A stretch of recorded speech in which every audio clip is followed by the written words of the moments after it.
हिंदी साहित्य संपूर्ण घटना चक्र क्विक रिवीजन विद आरती शर्मा। दोस्तों, आपको मेरे चैनल पसंद आए तो इसे लाइक करें, शेयर करें, सब्सक्राइब करें। साथ ही साथ मेरे वीडियोस के अगले नोटिफिकेशंस को पाने के लिए बेल आइकन को प्रेस करें।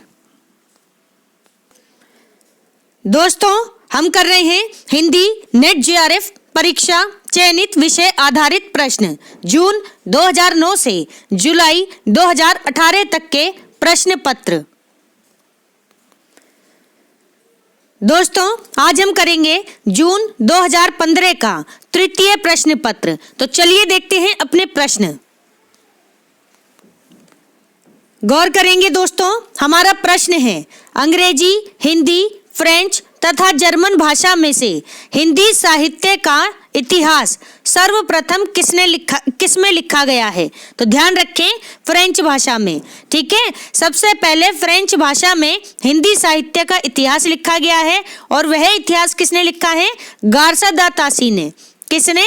गार्सा दा तासी ने। ठीक है, ध्यान रखेंगे। अगला प्रश्न है, पंक्ति है, ध्यान दें। पंडिय सैल सत्य बखाणी, पंडिय सैल सत्य बखाणी, देहिम बुद्ध बसंत न जानी। फिर से सुने, पंडिय सैल सत्य बखाणी, देहिम बुद्ध बसंत न जानी। तो दोस्तों, किसकी पंक्ति है ये? ध्यान रहे, सरहैपा की। सरहैपा की पंक्ति है, मोस्ट इंपॉर्टेंट पंक्ति, न जाने कितनी बार रिपीट हो गई है एग्जाम्स में। ठीक है, तो ध्यान रखेंगे। अगला प्रश्न है, पंक्ति है, आध्यात्मिक रंग के चश्मे आजकल बहुत सस्ते हो गए हैं। आध्यात्मिक रंग के चश्मे आजकल बहुत सस्ते हो गए हैं। ठीक है, आचार्य शुक्ल का यह कथन किससे संबंधित है? तो ध्यान रखना, विद्यापति से। विद्यापति से संबंधित है आचार्य रामचंद्र शुक्ल जी का यह कथन। ठीक है, आध्यात्मिक रंग के चश्मे आजकल बहुत सस्ते हो गए हैं। ध्यान रखें। अगला प्रश्न है, मैथिली हिंदी में रचित गद्य की पहली पुस्तक कौन सी है? तो ध्यान रखें, वर्ण रत्नाकर। वर्ण रत्नाकर मैथिली हिंदी में रचित गद्य की, किसकी? गद्य की। ध्यान रखें, गद्य शब्द पर फोकस करें। गद्य की पहली पुस्तक है। ठीक है, ध्यान रखें, वर्ण रत्नाकर ज्योतिश्वर ठाकुर जी की है। ठीक, वर्ण रत्नाकर, ध्यान रखें। अगला प्रश्न है, गौर करें, राजमती। राजमती किस काव्य की नायिका है? तो ध्यान रखें, बीसलदेव रासो की। बीसलदेव रासो की नायिका है राजमती। याद रखेंगे दोस्तों, नायिकाओं से बहुत ज्यादा प्रश्न बनते हैं। ठीक है, तो आपको रासो साहित्य में नायिकाओं के नाम पता होने चाहिए। ठीक है, आदिकाल से ही प्रश्न बनता है, एक राजाओं का प्रश्न और एक किसका? ये नायिकाओं का। ठीक है, ध्यान रखें। अगला प्रश्न है, ध्यान देना जरा, शाश्वती। शाश्वती डायरी के लेखक कौन है? तो ध्यान रखें, अज्ञे। अज्ञे की डायरी है शाश्वती डायरी। ठीक है, अगला प्रश्न, काव्य कृतियों गोविंद गीत गोविंद टीका। माफ कीजिए, एक बार फिर से सुने। काव्य कृतियों गीत गोविंद टीका, प्रेम तत्व निरूपण, राग गोविंद तथा नरसी जी का मायरा, इनमें से मीराबाई की रचना कौन सी नहीं है? तो ध्यान रखेंगे, प्रेम तत्व निरूपण। प्रेम तत्व निरूपण मीराबाई की रचना नहीं है। इसके अलावा गीत गोविंद टीका, राग गोविंद, ठीक है, तथा नरसी जी का मायरा, ये सभी मीरा की रचनाएं हैं। ठीक, अगला प्रश्न है, रीतिकालीन कवियों बिहारी, घनानंद, देव तथा पद्माकर में से अपनी कविताओं में ऋतुओं और त्योहारों के साथ जीवन को खूबसूरती के साथ किसने मिलाया है? ठीक है, तो ध्यान दें, पद्माकर जी ने। पद्माकर ने, ध्यान से सुनना, रीतिकालीन कवि हैं पद्माकर, जिन्होंने अपनी कविताओं में ऋतुओं और त्योहारों के साथ जीवन को खूबसूरती के साथ मिलाया है। ठीक है, रीतिकाल के अंतिम कवि भी हैं पद्माकर जी। ध्यान रखेंगे दोस्तों, बिहारी कैसे कवि हैं? कवि बिहारी लाल रस सिद्ध कवि हैं और घनानंद रीति मुक्त कवि हैं। ठीक है, ये बात याद रखें। अगला प्रश्न देखते हैं दोस्तों, गौर करेंगे दोस्तों, ध्यान देना जरा। प्रश्न है यहाँ पर, कवि कुल, कल्पत्रु, भाव विलास, भवानी विलास तथा अष्टयाम, इनमें से देव की रचना कौन सी नहीं है? तो ध्यान रखें, कवि कुल, कल्पत्रु, कवि कुल, कल्पत्रु देव की रचना नहीं है। इसके अलावा भाव विलास, भवानी विलास तथा अष्टयाम ये देव की रचनाएं हैं। ठीक है, ध्यान रखेंगे। अगला प्रश्न है, सूर समाना चंद में दहु किया घर एक। सूर समाना चंद में दहु किया घर एक, यह काव्य पंक्ति किसकी है? तो ध्यान रखें, कबीरदास जी की, कबीरदास जी की काव्य पंक्ति है। सूर समाना चंद में दहु किया घर एक। ठीक, अगला प्रश्न है, रास पंचाध्यायी, रास पंचाध्यायी किसके द्वारा लिखी गई है या फिर किस छंद में लिखी गई है? तो ध्यान रखें दोस्तों, रास पंचाध्यायी रोला छंद में लिखी गई है। किसमें? रोला छंद में। ध्यान रखें दोस्तों, ठीक है। और अगला प्रश्न है, गौर करें, प्रकृति के नाना रूपों के साथ केशव के हृदय का सामंजस्य कुछ भी ना था। क्या है? प्रकृति के नाना रूपों के साथ केशव के हृदय का सामंजस्य कुछ भी ना था, यह कथन किसका है? तो ध्यान रखें, रामचंद्र शुक्ल जी का, रामचंद्र शुक्ल जी का कथन है। क्या है? प्रकृति के नाना रूपों के साथ केशव के हृदय का सामंजस्य कुछ भी नहीं था। अगला प्रश्न है, गौर करें, हमन है इश्क मस्ताना, हमन को होशियारी क्या। हमन है इश्क मस्ताना, हमन को होशियारी क्या। रहे आजाद या जग में, रहे आजाद या जग में, हमन दुनिया से यारी क्या, हमन दुनिया से यारी क्या। यह काव्य पंक्तियां किसकी हैं? तो ध्यान रखें, कबीरदास जी की, कबीरदास जी की पंक्ति है, हमन है इश्क मस्ताना, हमन को होशियारी क्या। रहे आजाद या जग में, हमन दुनिया से यारी क्या। ठीक, अगली पंक्ति है, ध्यान दे, प्रश्न है, हिंदू मग पर पाँव ना राख्यो, हिंदू मग पर पाँव ना राख्यो, का बहुतई जो हिंदी भाग्यो, का बहुतई जो हिंदी भाग्यो। यह काव्य पंक्तियां किसकी हैं? तो ध्यान दे, किस भाषा में है? तो ध्यान दे, अवधी बोली में है। किसमें? अवधी बोली में है।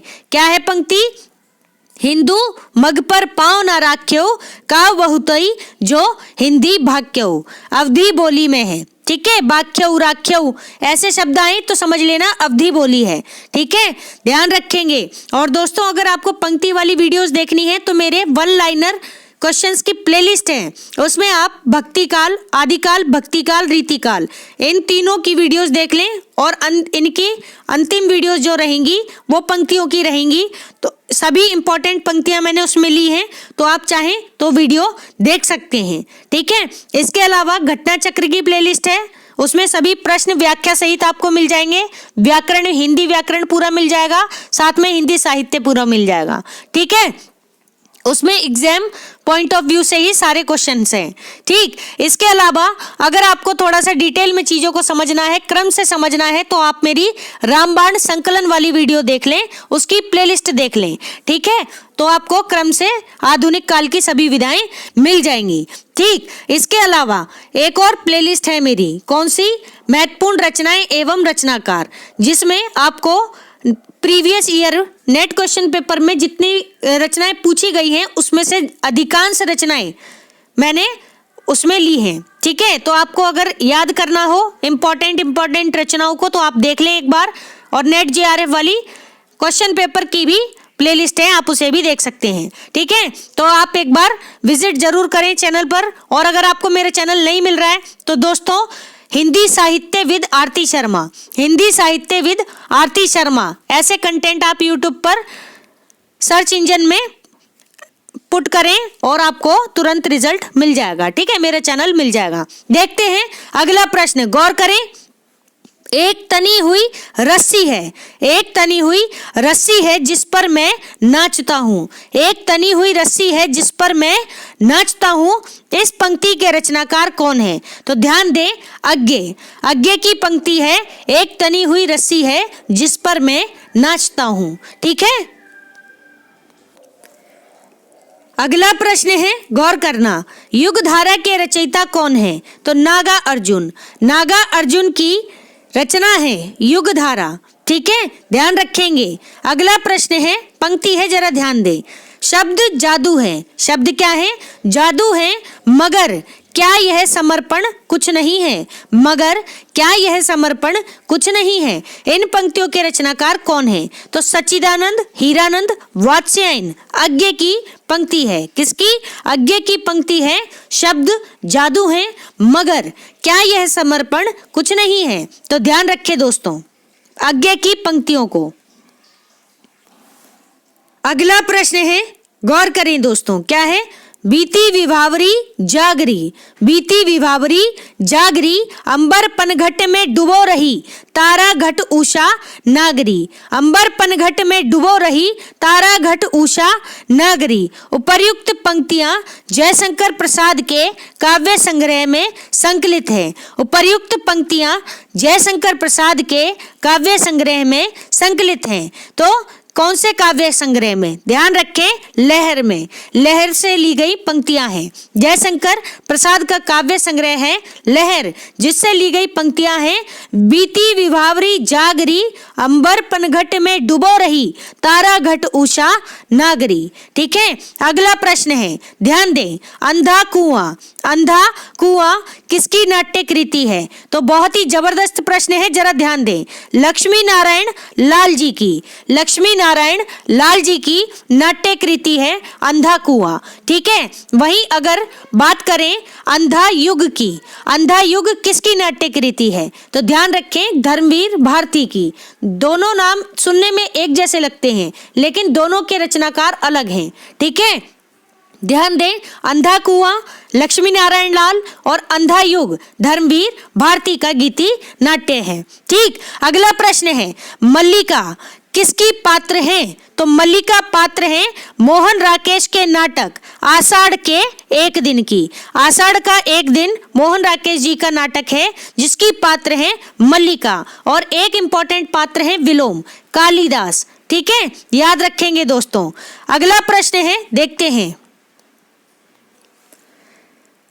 अगला प्रश्न है, समांतर चलते हुए, समांतर चलते हुए अपने दायरे, गलत होता पंचतंत्र तथा जानवी में से राजी सेठ की कहानी कौन सी नहीं है? तो ध्यान दें, जानवी। जानवी राजी सेठ की कहानी नहीं है। ठीक है, ध्यान रखेंगे। इसके अलावा समांतर चलते हुए, अपने दायरे और गलत होता पंचतंत्र, ये सभी राजी सेठ की कहानियां हैं। ठीक है, ध्यान रखें, जानवी किसकी है?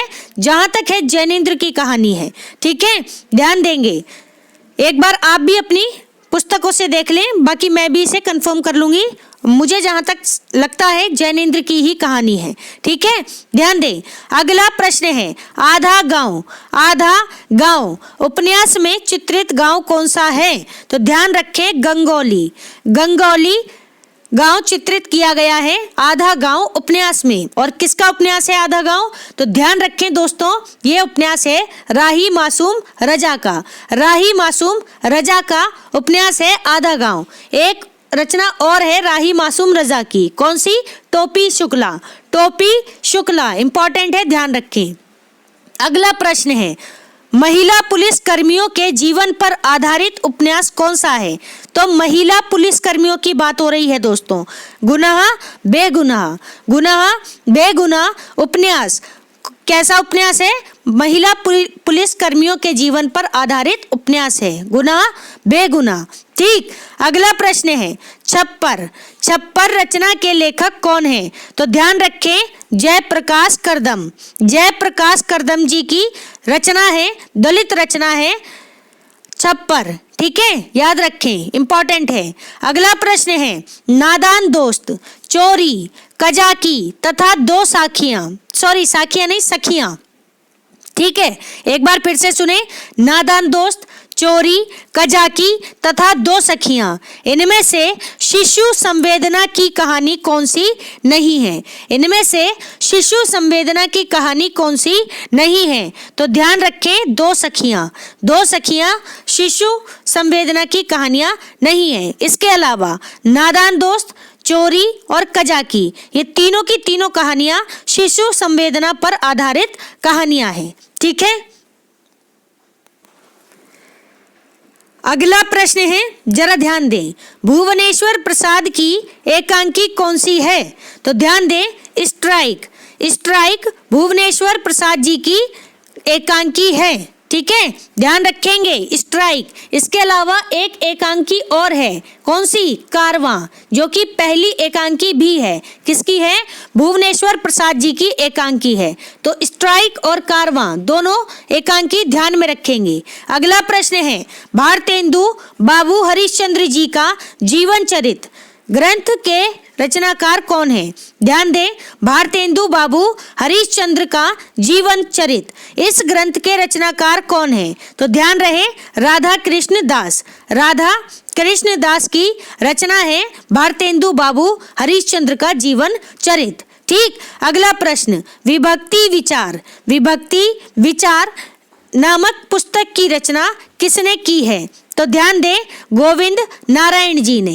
गोविंद नारायण जी ने विभक्ति विचार नामक पुस्तक की रचना की है। ठीक, अगला प्रश्न बहुत ही जबरदस्त प्रश्न है, ध्यान देंगे। ठीक है, जादुई यथार्थवाद। जादुई यथार्थवाद यानी मैजिकल रियलिज्म। मैजिकल रियलिज्म, इस शब्द का ध्यान देना प्रश्न पर, इस शब्द का, किसका? शब्द का सबसे पहले प्रयोग किसने किया था? तो ध्यान दें, फ्रेंच रोह ने। फ्रेंच रोह ने इस शब्द का सबसे पहले इस्तेमाल किया था। किसका? जादुई यथार्थवाद का। किसने? फ्रेंच रोह ने। ठीक है, ध्यान रखेंगे दोस्तों, बहुत ही इंपॉर्टेंट प्रश्न है। ठीक, अभी मुझे याद नहीं आ रहा है, एक और इससे जुड़ा हुआ प्रश्न है, वो क्वेश्चन पेपर जब आप देखेंगे तो उसी में आपको कहीं ना कहीं मिल जाएगा। ठीक है, तो जादुई यथार्थवाद, ये वाला प्रश्न अगर आपको मिलता है तो आप इस पर अपनी नजर बनाएं, इंपॉर्टेंट है। ठीक, अगला प्रश्न है, ध्यान देना, Joseph Addison. Joseph Addison, Lukacs, Ralph Fox तथा कॉडवेल, इनमें से मार्क्सवादी विचारक कौन से नहीं हैं? तो ध्यान दें, जोसेफ एडिसन। जोसेफ एडिसन मार्क्सवादी विचारक नहीं है। इनके अलावा लुकाच, रॉल्फ फॉक्स तथा कॉडवेल, ये सभी मार्क्सवादी विचारक हैं। ठीक, अगला प्रश्न है, विरुद्धों का सामंजस्य। विरुद्धों का सामंजस्य कर्म क्षेत्र का सौंदर्य है, यह धारणा किसकी है? ध्यान देना, रामचंद्र शुक्ल जी की। रामचंद्र शुक्ल जी की धारणा है, विरुद्धों का सामंजस्य कर्म क्षेत्र का सौंदर्य है। ठीक है, अगला प्रश्न है, क्या है? स्वकीय नायिका का भेद कौन सा नहीं है? तो ध्यान दें, स्वकीय नायिका का भेद नहीं है। ठीक है, कौन सा भेद नहीं है? तो ध्यान देना, वासक सज्जा। वासक सज्जा स्वकीय नायिका का भेद नहीं है। अगला प्रश्न, ध्वनि सिद्धांत के आचार्य कौन है? तो ध्यान रहे, आनंद वर्धन। आनंद वर्धन कौन है? ध्वनि सिद्धांत के आचार्य हैं आनंद वर्धन। ठीक, अगला प्रश्न है, संवेदनशीलता का असाहचर्य। संवेदनशीलता का असाहचर्य यानी dissociation of sensibility. Dissociation of sensibility, यह अवधारणा किसकी है? तो ध्यान दें, टी.एस. इलियट की। टी.एस. इलियट की अवधारणा है दोस्तों संवेदनशीलता का असाहचर्य। ठीक है, असाहचर्य, ध्यान रखें, डिसोसिएशन ऑफ सेंसिबिलिटी। ठीक है, टी.एस. इलियट। अगला प्रश्न है, ध्यान दें, महादेवी वर्मा की कृति में जीव जंतुओं और पशु पक्षियों से संबंधित संस्मरण कौन सा है? तो ध्यान दें, मेरा परिवार। मेरा परिवार महादेवी वर्मा का संस्मरण है, जो कि जीव जंतुओं और पशु पक्षियों से संबंधित संस्मरण है। ठीक है, मेरा परिवार, ध्यान रखें। अगला प्रश्न है, भारतीय काव्य शास्त्र में, भारतीय काव्य शास्त्र में रसगत दोषों की संख्या कितनी है? तो भारतीय काव्य शास्त्र में रसगत दोषों की संख्या है दोस्तों 10। कितनी? 10 है दोस्तों, ध्यान रखें। अगला प्रश्न है, जन्म काल के अनुसार कवियों का सही क्रम क्या है? तो जन्म काल के अनुसार कवियों का सही क्रम है, ध्यान दें, कबीरदास, इनका समय है 1398 से 1518 ईस्वी। 1398 से 1518 ईस्वी कबीरदास का समय। फिर है गुरु नानक देव। गुरु नानक देव, इनका समय है 1469 से 1539 ईस्वी। 1469 से 1539 ईस्वी, ठीक है। फिर आते हैं दोस्तों दादू दयाल। दादू दयाल, इनका क्या समय है? 1544 से 1603 ईस्वी। 1544 से 1603 ईस्वी। फिर है मलूक दास, ठीक है, मलूक दास, ध्यान रखें, इनका समय है 1574 से 1682 ईस्वी, ठीक है, 1574 से 1682 ईस्वी। तो ध्यान दें, सबसे पहले कबीरदास, इनका समय 1398 से 1518 ईस्वी। फिर है गुरु नानक जी, इनका समय है 1469 से 1539 ईस्वी। फिर है दादू दयाल जी, इनका समय है 1544 से 1603 ईस्वी। फिर है मलूक दास जी, इनका समय है 1574 से 1682 ईस्वी, ठीक है। अगला प्रश्न है, जरा ध्यान दें, रचना काल के आधार पर रचनाओं का सही क्रम क्या है? रचना काल के आधार पर रचनाओं का सही क्रम है, ध्यान दें। सबसे पहले केशव दास की रचना है रसिक प्रिया। इसका समय क्या है? 1485 ईस्वी, ठीक है, रसिक प्रिया। फिर है कवि कुल कल्पत्रु, चिंतामणि की कृति है। कवि कुल कल्पत्रु कब आई? 1650 ईस्वी में। फिर है मतीराम की रचना ललित ललाम। कौन सी? ललित ललाम। कब आई? 1659 से 1688 ईस्वी। 1659 से 1688 ईस्वी। फिर आई अलंकार माला। अलंकार माला कब आई?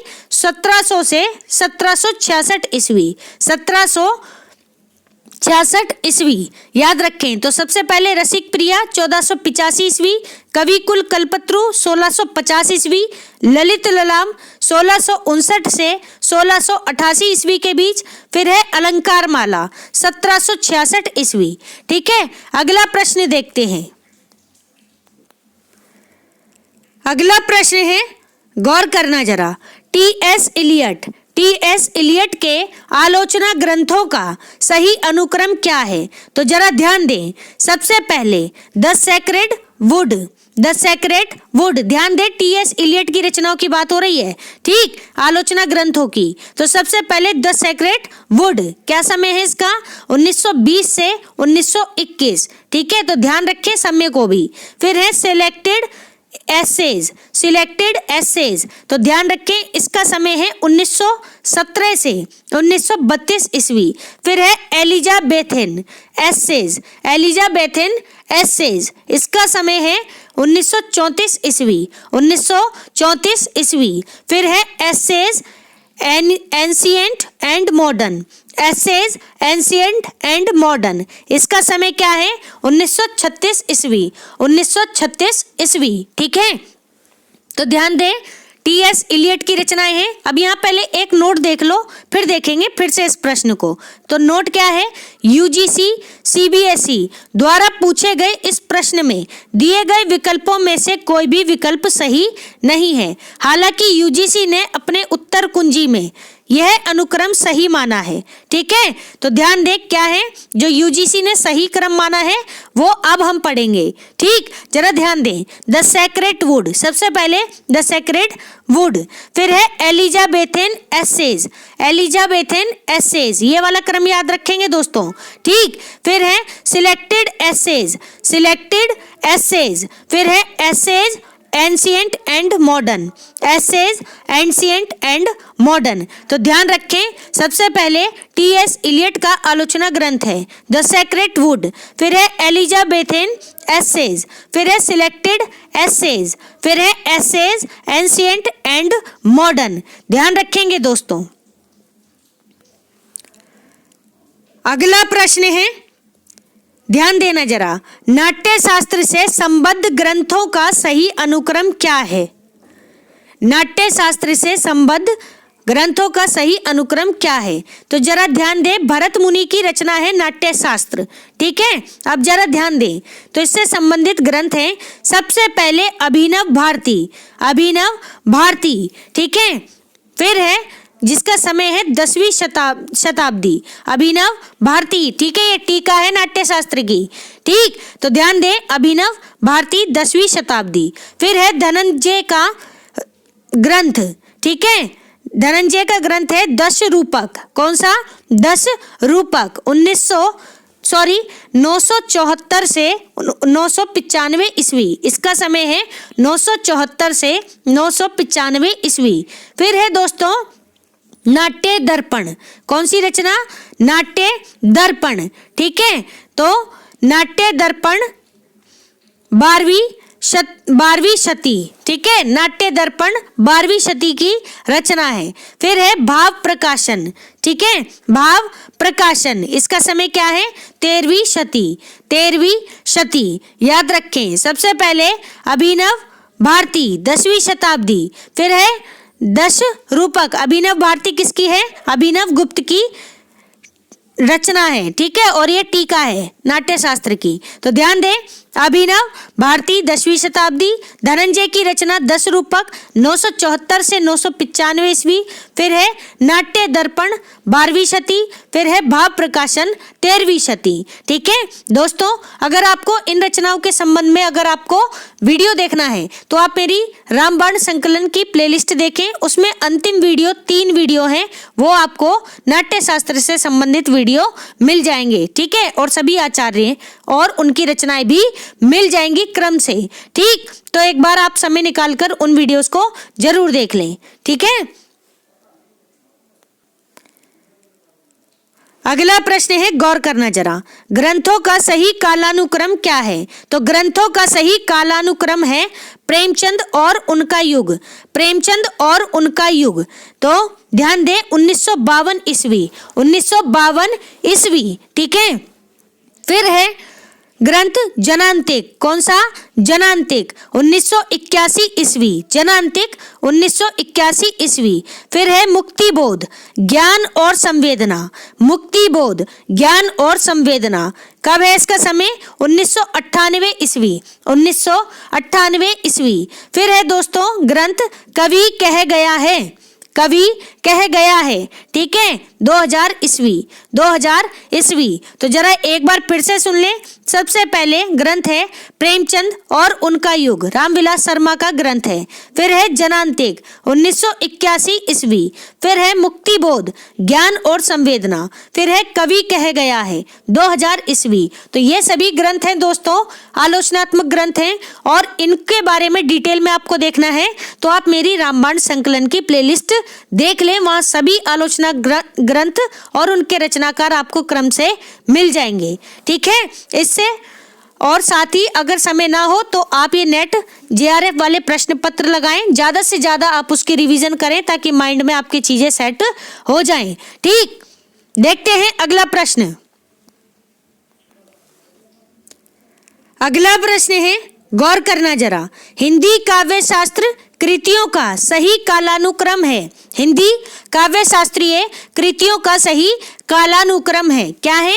सबसे पहले रसराज, रसराज 1617 से 1736 ईस्वी, रसराज 1617 से 1736 ईस्वी। फिर है श्रृंगार निर्णय, श्रृंगार निर्णय, ठीक है, 1751 ईस्वी, 1751 ईस्वी। फिर है रसिकानंद 1847 ईस्वी, रसिकानंद 1847 ईस्वी। फिर है रस कलश, रस कलश 1931 ईस्वी, 1931 ईस्वी। तो जरा एक बार फिर से सुने हिंदी काव्य शास्त्रीय कृतियों को। सबसे पहले रसराज 1617 से 1736 ईस्वी। फिर है श्रृंगार निर्णय 1751 ईस्वी। फिर है रसिकानंद 1847 ईस्वी। फिर है रस कलश 1931 ईस्वी। ध्यान रखेंगे दोस्तों। अगला प्रश्न है, नाटकों का प्रकाशन वर्ष के अनुसार सही अनुक्रम क्या है? तो ध्यान दें, सबसे पहले नाटक डॉक्टर कब आया?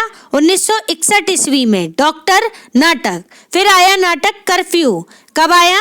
1972 ईस्वी में, नाटक कर्फ्यू 1972 ईस्वी। फिर है भीष्म साहनी जी का नाटक कबीरा खड़ा बाजार में, कबीरा खड़ा बाजार में कब आया? 1985 ईस्वी में, 1985 ईस्वी में। फिर आया स्वदेश दीपक जी का नाटक कोर्ट मार्शल, कौन सा? कोर्ट मार्शल, कब आया? 1991 ईस्वी में, 1991 ईस्वी में। ठीक है, ध्यान देंगे दोस्तों, सबसे पहले नाटक डॉक्टर 1961 ईस्वी, फिर है नाटक कर्फ्यू 1972 ईस्वी, फिर है नाटक कबीरा खड़ा बाजार में 1985 ईस्वी, फिर है नाटक कोर्ट मार्शल 1991 ईस्वी। याद रखेंगे दोस्तों। तो दोस्तों, हमारा आज का ये वीडियो यही समाप्त होता है। Thanks for watching. अगर आपको मेरे वीडियोस पसंद आ रहे हैं तो इन्हें लाइक करें, शेयर करें, मेरे चैनल को सब्सक्राइब करें। साथ ही साथ मेरे वीडियोस के अगले नोटिफिकेशंस को पाने के लिए बेल आइकन को प्रेस करें। धन्यवाद दोस्तों।